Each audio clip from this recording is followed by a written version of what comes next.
Well, we're thankful for your presence this evening. I know starting another class took away some of our people, but we're thankful that you're here, and we'll continue our study as we've been doing.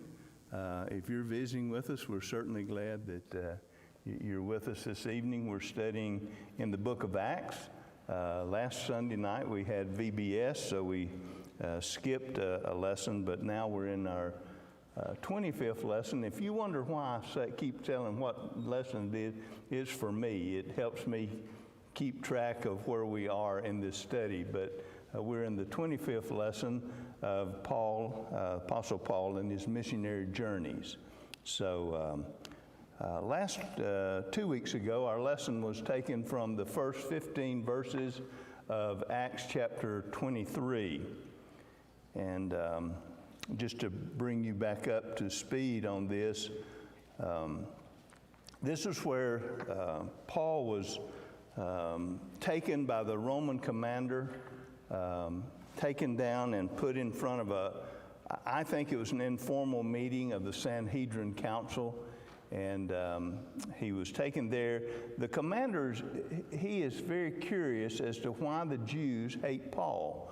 Why do you want to kill Paul? And he just keeps trying so many ways to find out. And so this was one last attempt to find out why the Jews hated Paul. So he takes him down and puts Paul before the Sanhedrin, or a portion of the Sanhedrin there in Jerusalem. You may remember that Paul starts talking, and he creates a dissension between the Sadducees and the Pharisees over the resurrection. The Pharisees believe in a resurrection. They believed in spirits. They believed in angels. On the other hand, the Sadducees did not believe in those things. And so Paul, I think wisely, got the two factions of the Sanhedrin in an argument against one another. And it was quite a dissension. And in fact, it got so bad that the commander thought that they were going to kill Paul in the midst, I guess, fighting over him. And so the Roman commander goes down and he rescues Paul for basically the third time, rescues him from being killed by the Jews. He takes Paul back into protective custody, back into the Antonia fortress, and there he is kept safely. And then Luke tells us how there are these 40 men, over 40 men, Jewish men, who make a pact. They say, we're going to kill Paul, and we're not going to eat and drink until he is dead. And that's pretty serious business. If I say I'm not going to eat till I do something, I'm going to make sure I get it done. Well, these Jews had made a pact. They're not going to eat or drink until they had killed Paul. And to do this plot, they had to get some help from the chief priests and the elders. So they go down and they conspire with the chief priests and the elders and say, look, you've got to go to the commander and say, bring Paul back down so we can ask him some more questions. And that was the way they were going to lay the trap for killing Paul. And so as we closed 2 weeks ago, Paul's nephew, and again, we didn't know about Paul's nephew till we read that. So Paul's nephew finds out about this plot, and he goes to the prison and was able to go and meet with Paul, tell him about the plot, and Paul then tells one of the centurions, you need to take this young man to the commander. He's got something very important to tell him. So we ended as the centurion took Paul's nephew to the Roman commander. And so we're going to pick up this evening Acts chapter 23, verses 19 through 22. Then the commander took him by the hand, went aside, and asked privately, what is it that you have to tell me? And he said, the Jews have agreed to ask that you bring Paul down to the council tomorrow, as though they were going to inquire more fully about him. But do not yield to them, for more than 40 of them lie in wait for him. men who have bound themselves by an oath that they will neither eat nor drink till they have killed him. And now they are ready, waiting for the promise from you. So the commander let the young man depart and commanded him, tell no one that you have revealed these things to me.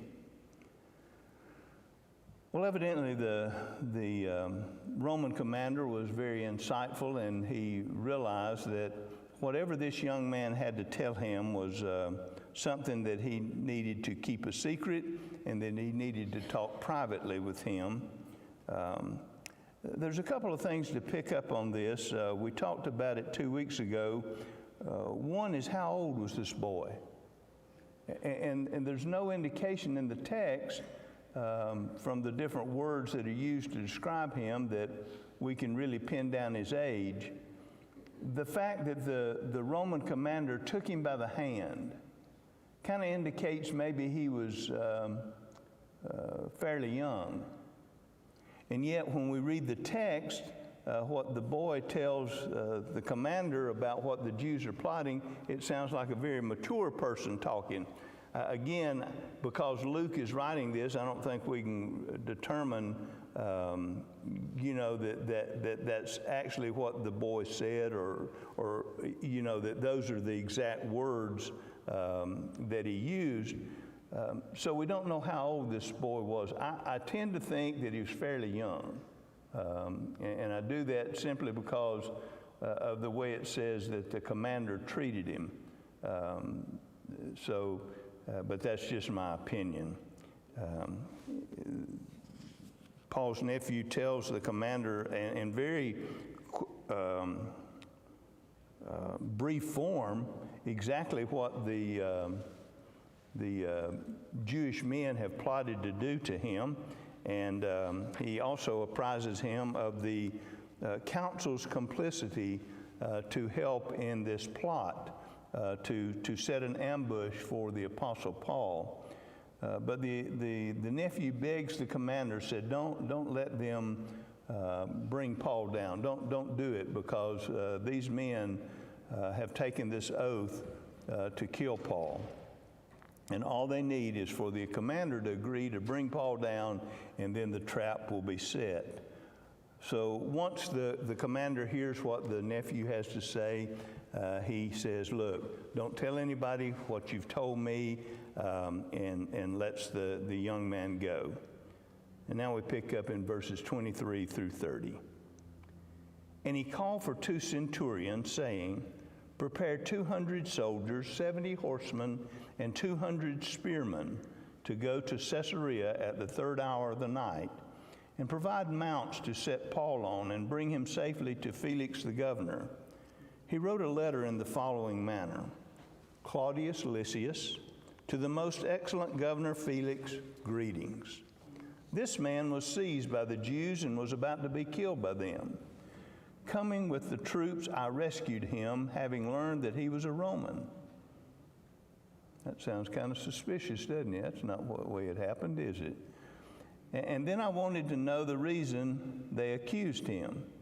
I brought him before their council. I found out that he was accused concerning questions of their law, but had nothing charged against him deserving of death or chains. And when it was told me that the Jews lay in wait for the man, I sent him immediately to you, and also commanded his accusers to state before you the charges against him. Farewell. So the commander took what Paul's nephew had to say very seriously, and immediately he calls 2 centurions to him, and he says, I want you to put together a task force. I want you to put together a task force of 470 men. I don't know if you've thought about this, but that's almost half of the resources this Roman commander has in Jerusalem for one man. Kind of interesting. He wants them to move Paul out of Jerusalem that night. Says the 3rd hour, meaning 9 o'clock that night. Under the cover of darkness, move this prisoner to Caesarea. Paul is going to be surrounded by 200 soldiers, 200 spearmen, and 70, we would call them cavalry, horsemen. And he even says, and provide mounts for Paul to ride on. So Paul is not going to have to force march. He is going to be able to ride on some, whether a mule or a horse, down to Caesarea. He wants to get him safely out of Jerusalem. Caesarea, why Caesarea? Caesarea was the home of the governor of Judea. It was the proper place for any further judicial proceedings against Paul. And so while the centurions are making ready for these 470 soldiers to escort Paul out of Jerusalem, the commander sits down and he writes a letter to the governor. And for the first time, we find out the commander's name, Claudius Lysias. Claudius Lysias. It's kind of it's the only secular letter that we find in the New Testament, which is kind of interesting, but it does follow all the patterns of other secular letters that have been discovered. It follows the same format and those type of things. Claudius Lysias, why? What about his name? Well, Lysias was his Greek name. And Claudius was probably the name he took when he became a Roman citizen. Where would he get Claudius? From the Roman Caesar. He took as an honor to the emperor, he took the Roman emperor's name, Claudius. So that's probably where the Claudius came in. Now he writes this letter with all the proper courtesies starting out to the governor, Felix. It's very brief. We might say it was politically correct. Politically correct in the sense that it was in the Roman commander's favor. You notice he didn't mention, I almost beat this Paul. I almost beat this Roman prisoner, almost had him scourged. He didn't tell all of that. And he makes himself look pretty good. He said, look, once I found out he was a Roman citizen, I took care of him. I rescued him. And no, that's not the way it happened. We know that. But as we're reading this letter, do we ever do that? Do we ever write letters to make ourselves look good? Well, yeah, we do. We do. Maybe not as in a deceptive way as this, but if we want somebody to, let's say a company has given us a bad product, we try to make it sound like we've done all in our power, we didn't do anything wrong. We want them to feel like, hey, you need to repay me for this product falling apart or something. So I think we tend to do the same thing, but not in the sinister maybe way that Claudius Lysias wrote his letter. He just managed to leave out a few important details when he wrote Governor Felix. He says that Paul had done nothing deserving of death or chains, and that the Jews were accusing him concerning their laws. And I think there's one important thing to remember in this. I think it may give us a hint that in all the investigations, there was no basis found for the accusation that Paul profaned the temple. He was accused of bringing Trophimus into the temple, bringing a Gentile in the temple, which was a capital offense. I think what Claudius Lysias is saying is, maybe by silence, is there was no truth to that. And so nothing that Paul has done was deserving of death or chains. Then he tells Felix that he had uncovered this plot of the Jews to kill him, and immediately he sent Paul to Felix and commanded the Jews to appear before the governor to state their case. Any questions, comments? Okay, we're going to verses 31 through 35. Then the soldiers, as they were commanded, took Paul and brought him by night to Antipatris. The next day they left the horsemen to go on with him and return to the barracks. When they came to Caesarea and had delivered the letter to the governor, they also presented Paul to him. And when the governor had read it, he asked what province he was from. And when he understood that he was from Cilicia, he said, I will hear you when your accusers also have come. And he commanded him to be kept in Herod's praetorium. Well, like good soldiers everywhere, these centurions and their men obeyed their commander, and they escorted their prisoner out of Jerusalem that very night. They escorted him safely and brought him to Antipatris. Antipatris was a Roman garrison in between Jerusalem and Caesarea. It was a little over halfway from Jerusalem to Caesarea. It was about 35 miles from Jerusalem. One of the questions that comes up did the foot soldiers go all the way to Antipatris?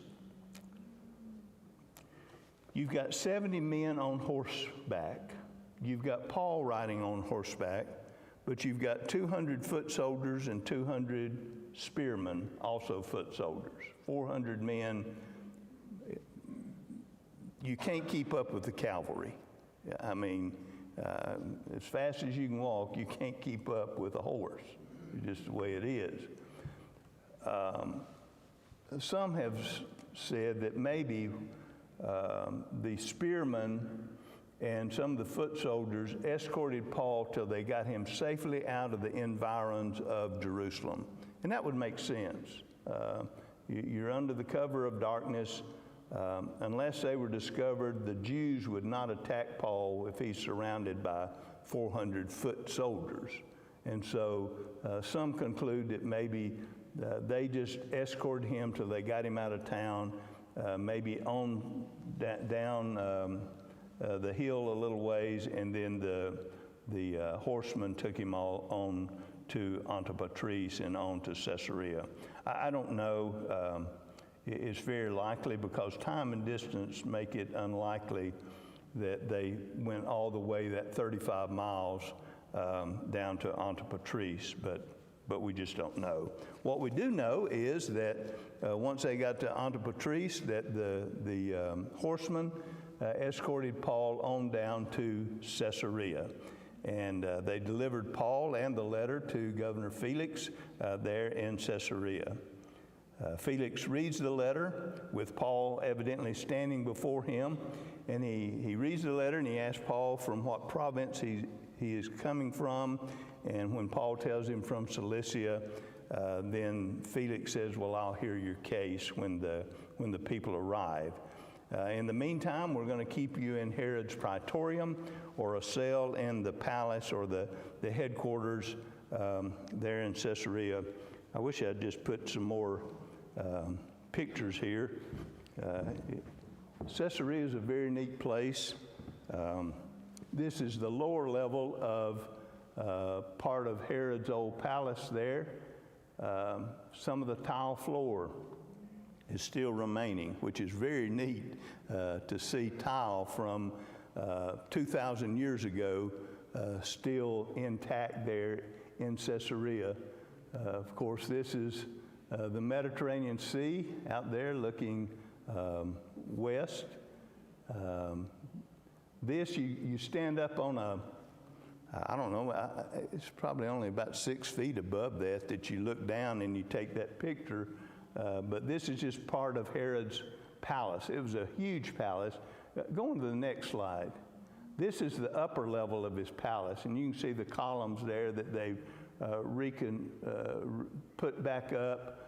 But you can see just this part is a pretty big complex, and what we just saw is down in this area by the water.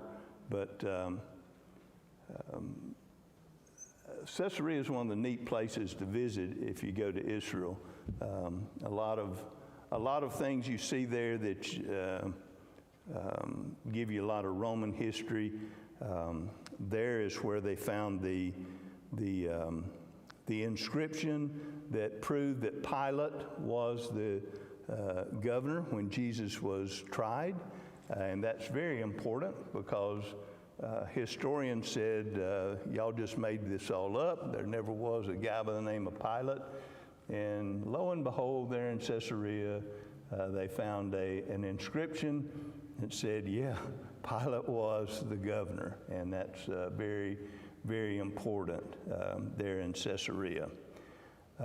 Verse 1 of chapter 24.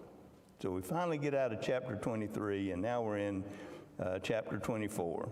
Now after 5 days, Ananias the high priest came down with the elders and a certain orator named Tertullus. These gave evidence to the governor against Paul.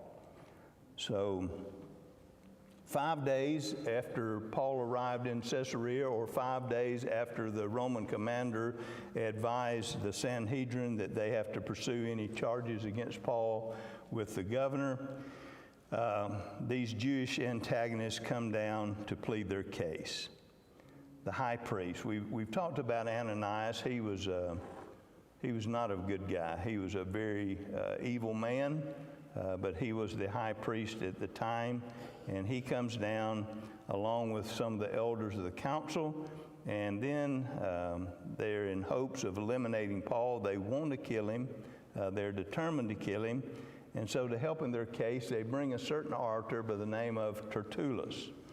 By the name, we think he might be a Roman lawyer to be their official spokesman.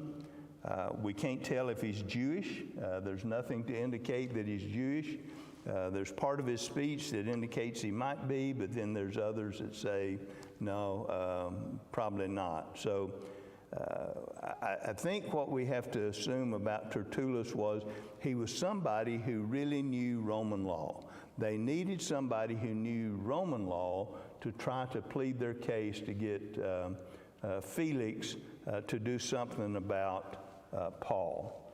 And they needed someone who was persuasive and that would be successful. Verses 2 through 9. And when he was called upon, Tertullus began his accusation, saying, "Seeing that through you we enjoy great peace and prosperity is being brought to the nation by your foresight, we accepted always and in all places most noble Felix with all thankfulness." Whew. You're talking about a man who's trying to flatter. This man is, because they are not enjoying great peace in Palestine at the time.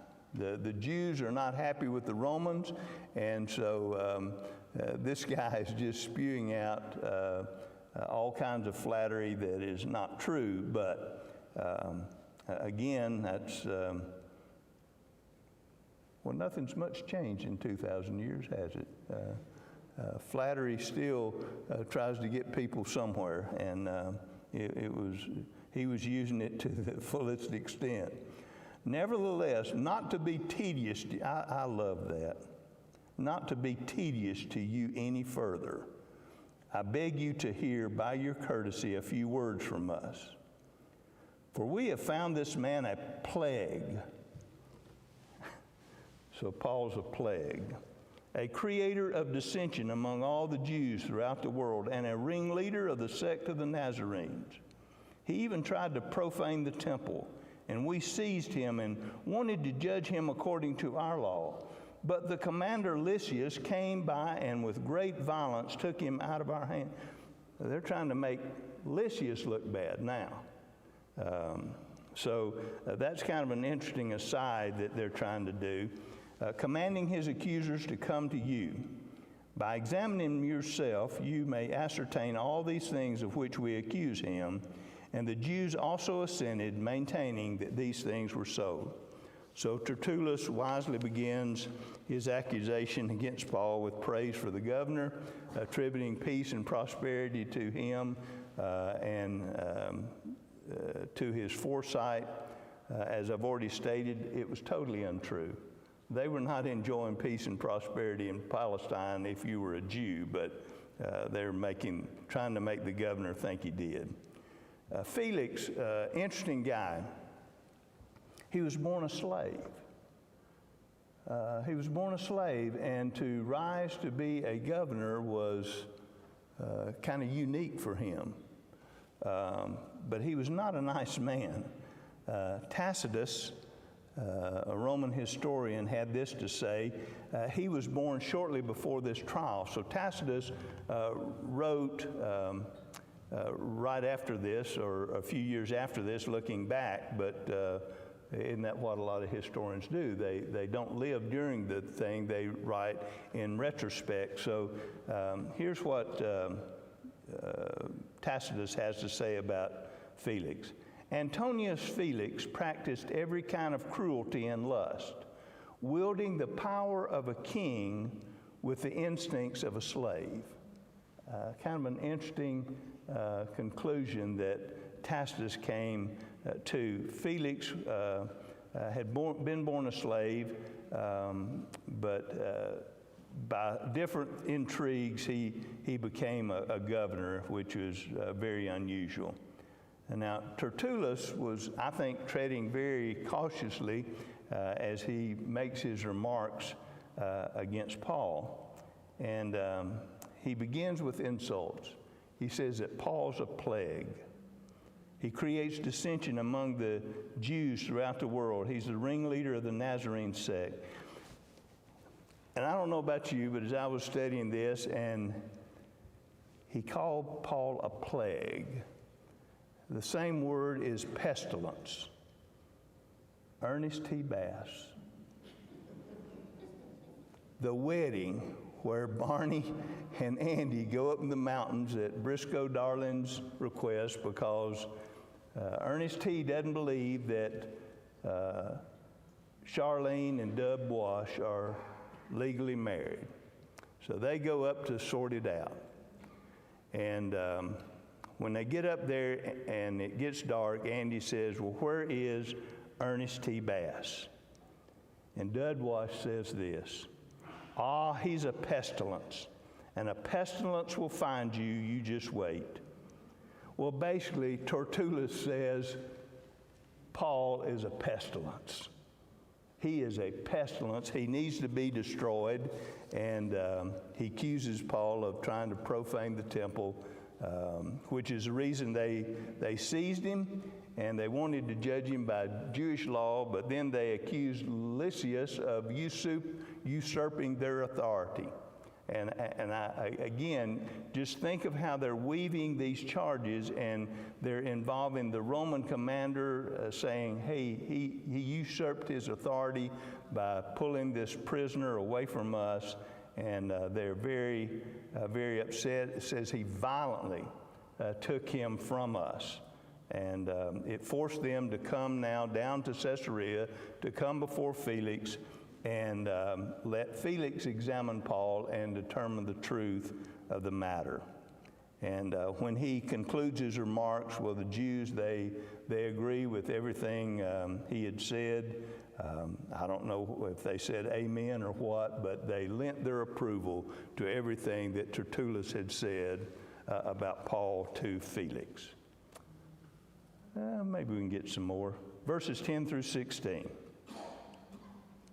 Then Paul, after the governor had nodded to him to speak, answered, "Inasmuch as I know that you have been for many years a judge of this nation, I do the more cheerfully answer for myself, because you may ascertain that it is no more than 12 days since I went up to Jerusalem to worship. And they neither found me in the temple disputing with anyone, nor inciting the crowd, either in the synagogues or in the city, nor can they prove the things of which they now accuse me. But this I confess to you, that according to the way which they call a sect, so I worship the God of my fathers, believing all things which are written in the law and in the prophets. I have hope in God, which they themselves also accept, that there will be a resurrection of the dead, both of the just and the unjust. This being so, I myself always strive to have a conscience without offense towards God and men." Well, evidently, once Tertullus got through with his opening remarks, Felix didn't say a word. He said, proceed. And he gave the nod, and Paul stands up. He doesn't flatter Felix. I think he gave him some tribute by saying, you've been a ruler over us for several years now, which he had been. And so he just begins to, with some respect to the governor, and then he makes, I think, a very convincing rebuttal of all that Tertullus had accused him of. Firstly, he says, look, I've only been in Jerusalem for 12 days. How could I cause all this problem in 12 days? I've only been here 12 days. And he expected that Felix would have determined that and come to the same conclusion. And he also says, look, I didn't come here to cause trouble. What did I come for? I came to the temple to worship. What do the Jews go to the temple for? To worship. I came to the temple to worship. That's what I did, and not to cause trouble. They could provide no evidence that Paul was disputing with people or inciting the crowd anywhere in the city. They had no proof of him doing any of those things of which they accused him of. Paul does admit, he said, look, I am a part of this sect that they call the Way. I admit that. But I worship the same God of our fathers. Paul worshiped the same God, the Jewish God of the other Jewish people. And he makes that very clear. He believes all things that are written in the law and the prophets, and Paul did. He could not disagree with the law and the prophets. He was an adherent of the same law that these Jews that were accusing him. He was an adherent to the same law that they were. Like the Pharisees, he believes that there will be a resurrection of the dead, of the just and the unjust. And Paul vows, look, I try to do what was right. Felix, I stand before you an innocent man, and I have a clear conscience. And I wish we could have finished his speech, but we'll have to do that next week. Any comments or questions before we close out? I think the bell's about ready to ring. Well, thank you for being here, and we'll pick up next week with the ending of Paul's speech there. Thank you.